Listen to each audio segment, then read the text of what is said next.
for so-called biodefense, they say. They create viruses like Spanish flu virus again. What would be the purpose for this? In some countries' mind, it could look, let me say, like a work to create some new biological weapons. Today, Alibek runs a biotech company in Kiev, in Ukraine. He is shadowed by a bodyguard, always mindful of the untimely deaths of fellow military scientists, Vladimir Pesechnik and David Kelly.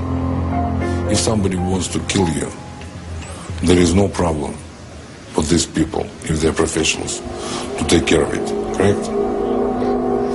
Alibek is also worried about the larger threat.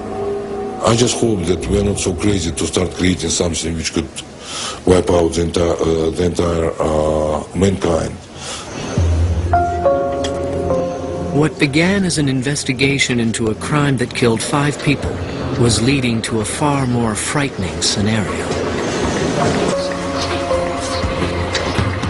And what if the treaty intended to prevent such a catastrophe? In Geneva, at the annual meeting of the Biological and Toxin Weapons Convention, international security expert Malcolm Dando sounded a warning.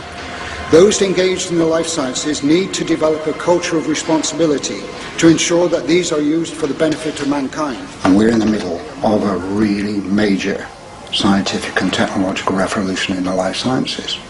And what confronts us is the possibility that that major revolution will be used both for hostile as well as for benign purposes. And the question we have to ask is, can we stop that happening? And the answer to that is we don't know. The United States and Russia have resisted the introduction of verification and inspections measures. Without these measures, the treaty has no force. Paul Walker is a demilitarization advocate. Awareness raising and educational initiatives are biological treaty to date. Trust me, I'm not doing anything. Trust me, my military biological research labs are just doing defensive research, not offensive research. And that leads one to be really suspicious about what's going on. The investigation into the 2001 anthrax attacks leads to a shadow world. The mysteries surrounding the anthrax letters and the dead microbiologists may never be solved. What is certain is that the world of biological weapons is a world of dangerous secrets. Secrets that put us all at peril.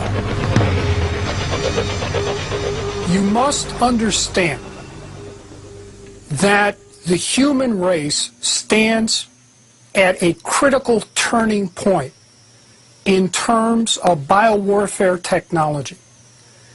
We are at risk now as I speak. We have to bring this research, development, and testing and the technology itself under democratic control. We cannot rely upon the government to do this for us, and we certainly cannot rely on the scientists. So it's going to be up to you and to me to stop this, to reduce it, to bring it under control. If we do not, our children could suffer a biological catastrophe.